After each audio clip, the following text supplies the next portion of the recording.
Chers auditeurs, bienvenue dans votre nouvelle émission Jeunesse à l'écoute. Tout de suite, pour vous mettre l'eau à la bouche, nous allons vous lire La cité des buveurs d'encre. Chapitre 1. Le cimetière troué. Carmilla et moi buvions tranquillement un livre avec notre paille pour deux, quand Draculive est entré, tel un ouragan, dans notre caveau salle à manger. Mes enfants, c'est la catastrophe, a-t-il grondé avant de s'effondrer dans son cercueil. Ce dernier, très ancien et délabré, s'est écroulé comme un bruit de tonnerre. Pas trop de bobos, tonton lui a demandé Carmilla, avec un tendre sourire. Coincé entre les tréteaux et les planches brisées, Draculive jurait comme le diable lui-même. Il s'est éposté en maugréant. Moi, au moins, je suis toujours entier. Ça m'a rappelé ma première rencontre avec le vieux buveur d'encre. En voulant lui échapper, j'avais fait tomber accidentellement son cercueil. À cette époque-là, je détestais la lecture. Moi qui ai un père libraire, j'étais la honte de la famille. Mais en me mordant avec ses dents en forme de plume sergent-major, Draculive m'avait donné le goût de l'encre. Aujourd'hui, comme lui, je bois les livres avec une paille. J'aspire les histoires phrase après phrase comme un goulu. C'est délicieux. Quand elles se glissent dans ma bouche, elles me chatouillent le bout de la langue. Je sens le goût de toutes leurs aventures.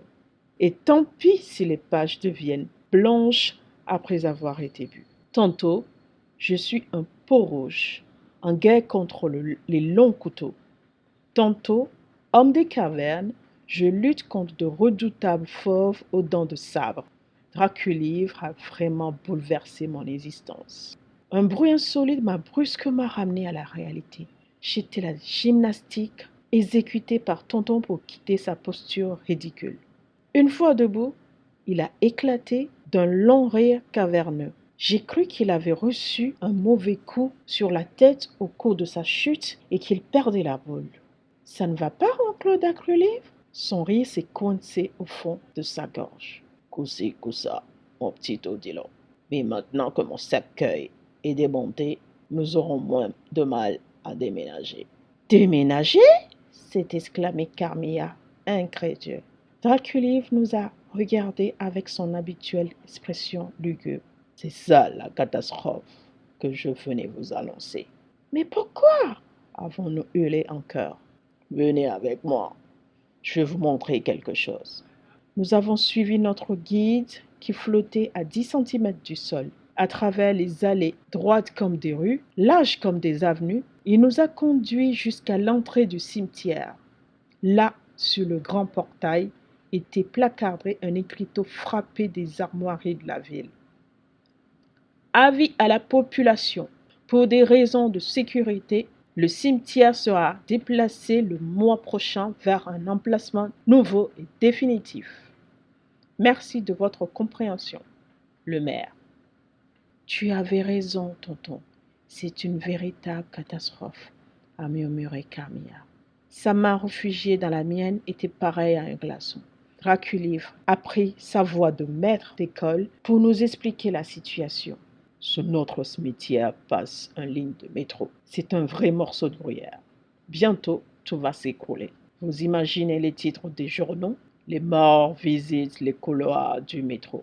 C'est bien simple, mes enfants. Nous allons partir, nous aussi. Oh là là, tous mes beaux projets tombent à l'eau. Moi, pour l'instant, j'habitais encore chez mes parents, au-dessus de la librairie. Je venais voir Camilla le mercredi et le week-end. Je rêvais de l'épouser et de m'installer avec elle dans son cimetière. Car, depuis que je suis le petit ami de Camilla, les livres ont bien meilleur goût encore. Avec une paille à 2 embouts, nous sirotons les petits bouquins en duo. L'encre s'engouffre dans notre paille à la vitesse de 10 mots à la seconde. Carmilla, c'est vraiment la buveuse d'encre de ma vie. Parfois, j'en rêve la nuit et je m'imagine déjà papa de tout petit éteur d'encre en train de fabriquer une paille pour 3, pour 4, pour 5.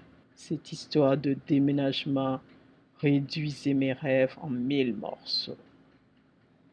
Merci à vous. C'était le premier chapitre, Le cimetière troué, de notre livre La cité des buveurs d'encre. À très bientôt.